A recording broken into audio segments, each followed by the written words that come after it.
হচ্ছেন সহকর্মী রাব্বি হোসেন। রাব্বি, কতক্ষণ নাগাদ হাবিবুল আওয়ালকে আদালতে তোলা হতে পারে, একটু বিস্তারিত আমাদের কাছে, আপনার কাছে যে তথ্য আছে সেটা জানাবেন।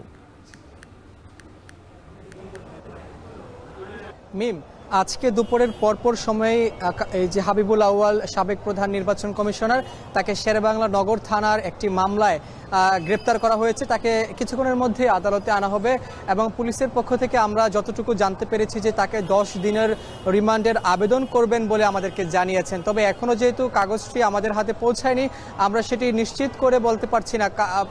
এছাড়া আমরা দেখেছি যে শেরেবাংলা নগর এই থানার একই মামলায় আরেকজন প্রধান নির্বাচন কমিশনার নুরুল হুদাকেও গ্রেপ্তার করা হয়েছিল। তিনি এখন 4 দিনের রিমান্ডে আছেন এবং পরপর দুইটি জাতীয় সংসদ নির্বাচনে ভোটের কারচুপি, অনিয়মের অভিযোগ তুলে শেরেবাংলা নগর থানায় বিএনপি মামলা দায়ের করেছিলেন 24 জনের বিরুদ্ধে। সে মামলায় আসামি করা হয়েছে সাবেক প্রধানমন্ত্রী শেখ হাসিনা, সাবেক স্বরাষ্ট্রমন্ত্রী আসাদুজ্জামান খান কামাল, সাবেক আইজিপি সহ অন্যান্য নির্বাচন কমিশনারদের সহ 24 জনের নামে একটি মামলা করা হয়েছে। সেই মামলায় মূলত তাকে গ্রেপ্তার দেখানো হবে এবং গ্রেপ্তার দেখিয়ে আজকে তাদের রিমান্ড শুনানি হতে পারে বলে আমাদেরকে পুলিশ জানিয়েছেন। তবে এখনও তাকে আজকে আদালতে তোলা হয়নি বা আদালতের যে গারদখানায় সেখানেও নিয়ে আসা হয়নি এবং গতকালকে তাকে মগবাজার থেকে ঢাকা মহানগর পুলিশ গ্রেপ্তার করে তারপর তাকে প্রাথমিক জিজ্ঞাসাবাদ করা হয়। তাকে কিছু স্বাস্থ্য পরীক্ষা রয়েছে, সেগুলো করা হয়, সেগুলো সম্পন্ন করে আজকেই তাকে আদালতে তোলা হবে। তবে রিমান্ড চাওয়া হবে কি হবে না এই বিষয়টি আদালতে যখন নিয়ে আসা হবে তখন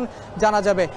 জাতীয় যে নির্বাচন 2014, 18, 24 সালের এই 3টি নির্বাচনে ভোটে কারচুপি, বিপুল অনিয়মের অভিযোগেই মূলত সাবেক যে প্রধান 3 জন কমিশনার, প্রধান নির্বাচন কমিশনার, তাদের বিরুদ্ধেই মূলত মামলাটি করা হয়েছে। সেই মামলায় তিনি একজন আসামি এবং এখানে আমরা দেখেছি যে এই যে ডামি নির্বাচন হয়েছে 2024 সালে, সেই ডামি নির্বাচনের জনক বলেও তাকে আখ্যায়িত করেছেন বিরোধী দলীয় বিভিন্ন রাজনৈতিক সংগঠনের নেতৃবৃন্দ, নেতারা। বিভিন্ন সময় দেখেছে আন্দোলন সংগ্রামে এই কথাগুলো তিনি বলেছেন। মূলত এই কারণেই তিনি এর আগে থেকে আলোচনার সমালোচনার কেন্দ্রে ছিলেন।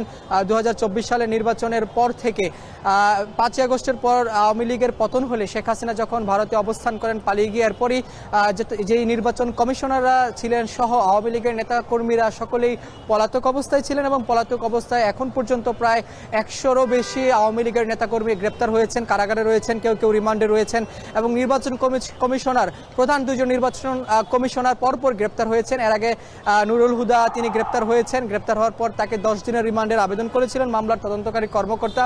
পরবর্তীতে তাকে 4 দিনের রিমান্ডে নেওয়া হয় এবং আজকেও একই থানার, শেরেবাংলা নগর থানার একই মামলায় তাকে আজকে আদালতে সোপর্দ করা হবে। আদালতে নিয়ে আসার পর তার শুনানি অনুষ্ঠিত হবে। রিমান্ড হবে কি হবে না সেটি পরবর্তীতে জানা যাবে।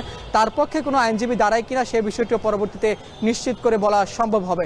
এই ছিল আমার কাছে এখন পর্যন্ত আদালত থেকে সবশেষ খবর। সিএমএম আদালত থেকে সরাসরি যুক্ত হয়েছিলেন রাব্বি হোসেন।